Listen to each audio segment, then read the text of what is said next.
Hi,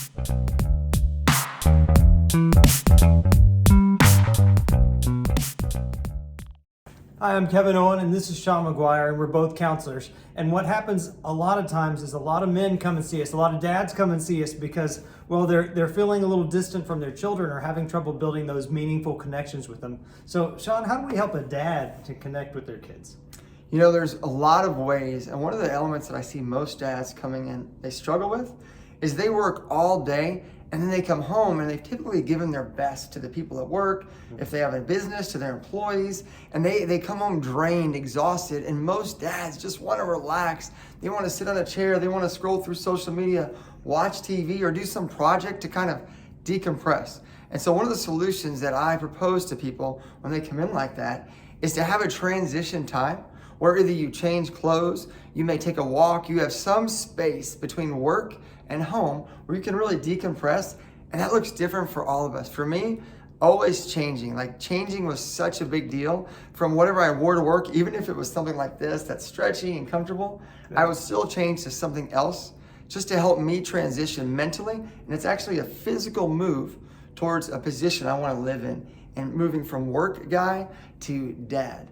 And it really helps a lot of us to really just have that mental and physical transformation from not being the general or whatever our function is at work to just living in the space of being a dad, listening and caring and playing and being silly. Yeah, you know, if you were to tell me that it's time to go somewhere, I might roam aimlessly in my car. But if you were to say, hey, let's go to Maine, I generally know where Maine is. I go kind of northeast for a long time. You'll run into it eventually.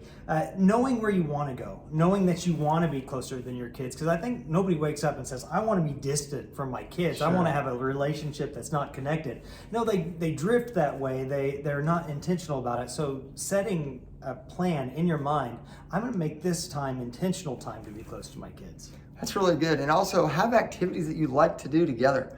You know, we have about 50 games, board games and various kinds of games. We would have something called Maguire Olympics, where we'd have a dartboard, and we lived on some land at the time, and we would have hula hoops to throw balls through. We would have all these different competitions. Then I would try to pick ones that I knew mom would win at, I knew my daughter would win at, I knew my son would win at, and I would know I would win at. And we just had a great time, and we would calibrate it so that I wouldn't be throwing a dart the same distance as a 10-year-old boy.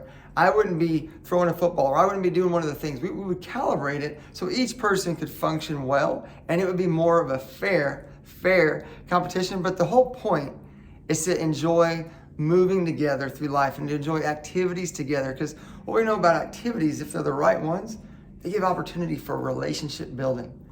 And guys love to do relationships on the way. You know, most guys don't like to come into our office and just sit. Now, some guys do. Yeah. They like this kind of stuff. But a lot of guys, they build relationship on the way of building a fence or going fishing or doing some activity. And this really helps you to do that. And if you have a job like we do, where we sit a lot, man, getting outside in nature and walking and just having those activities that you can pick from really helps you move into a space that is not social media, that is not a screen, but is actually a face of somebody you love. There's something huge in what he just said, and that he is going to where his kids are. If you think that your small children or even your teenagers know that they need to come to you, well, they're wrong. You're an adult, they're a child. So go to them, go to their interests, finding the games, the activities that they are a part of. When they're playing, they're inviting you into their world. They're inviting you into their life. They're inviting you into their story because, well, they're still creating. They're still testing it. And so those games that are various difficulties, you're teaching them how to succeed. You're teaching them sometimes how to get past not succeeding, but you're in it with them where they're at and what they're interested in. That is so good because, you know, so many times we just expect our kids to join our world. I remember raising my kids and doing a lot of outdoor activities. And I thought when we went fishing, the goal was to catch a big fish. The goal was to catch lots of fish. But my kids really didn't care a lot about that. They wanted to just have fun and mess around. And I really, to go back, there's a difference with kids fishing and then adults fishing, because the goals and the way that you get there are very, very different. It's wildly frustrating. You might admit to me, talking's hard. My 6-year-old doesn't love watching NBA basketball with me. So I don't know weird. what is, So weird. but he does love Paw Patrol, and you know what? It might be worth it for me to learn about Chase and Marshall, to go where he is and to be able to connect in that way.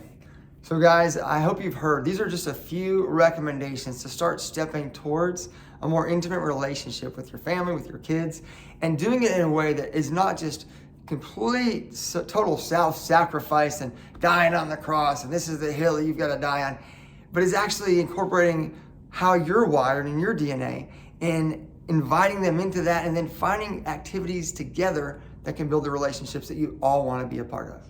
Give us a call if we can help.